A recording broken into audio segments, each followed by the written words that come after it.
Guys, so today I am going to reveal my top 10 favorite underrated cartoons. Now, if Twitter has taught me anything, is that 99% of the population has no idea what underrated means. So, before I get into my list, I'm going to define it very quickly as far as what that word means towards animated shows.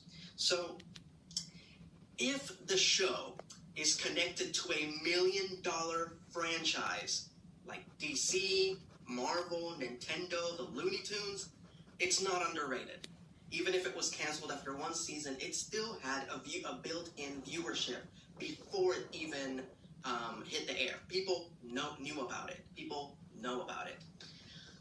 Also, animated shows have a much shorter lifespan than live action shows because they're more expensive to produce. So if a network spent the money to order episodes for a third season of an animated show, it's not underrated.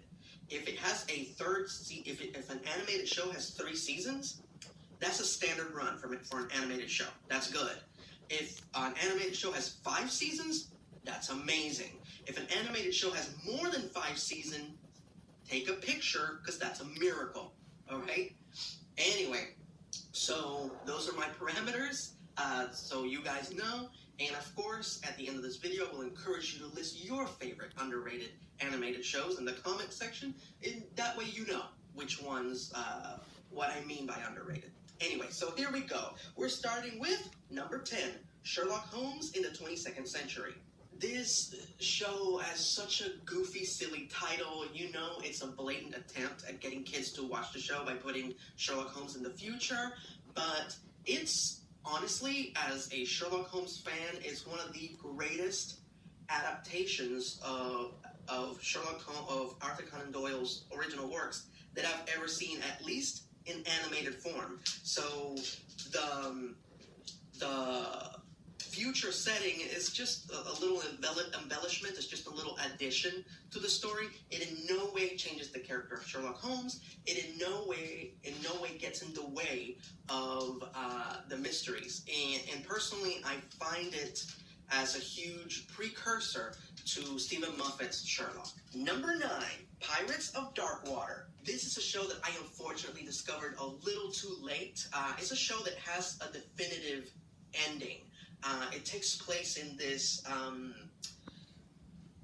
fantastic kind of sword and sorcery world where like magic and monsters are real. It's the show is a combination of Star Wars and Lord of the Rings and a little bit of Pirates of the Caribbean. And in this world where that's mostly water, it's being consumed by this substance called dark waters, this black, oily stuff that is just consuming the world. There's a subtle environmental message to the show. And however, because it's a magical world, there is a magical way to stop the dark water. You can stop it by collecting the 13 treasures of rule, which can give you control over the dark water. So you can potentially use the 13 treasure to either control the dark water and take over the world, or make the dark water go away. So you have a group of good pirates and a group of bad pirates both hunting for the 13 treasures. So the show had a definitive ending. They find the 13 treasures and the show ends. It was canceled before that happened. I'm pretty sure they found, I'm pretty sure, I'm going to put Milo's toy down, which he handed me. The show ended, they found only 9 of the treasures of rules, and the show was canceled, unfortunately.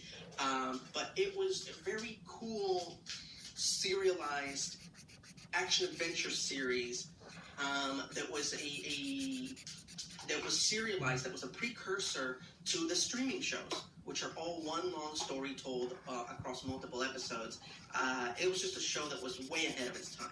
Number 8, Mighty Max. This was a show that was part of a dying breed of shows that were exclusively made to advertise toys. However, this show was amazing. Now, what toy were they trying to advertise here?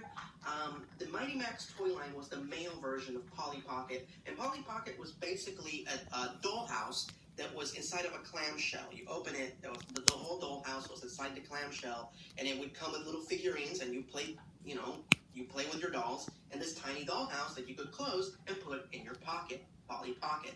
So Mighty Max was the male version of that. Exact same concept, but the clamshells would be shaped like really badass stuff, like a dragon's head, or like a skull, or like a coiled snake. And you open it, and it would be this action-oriented playset, the interior of a spaceship, the mummy's tomb, an underground cavern full of lava, that sort of lava pools, that sort of thing. And the main hero was Mighty Max, who was this white blonde-haired kid with a baseball cap. So they made a cartoon based on that, and the cartoon was amazing. Definitely something that a lot of effort and energy went into to make it work.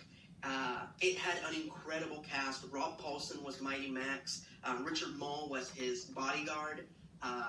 Simon, Tony Hsieh was his mentor, Virgil.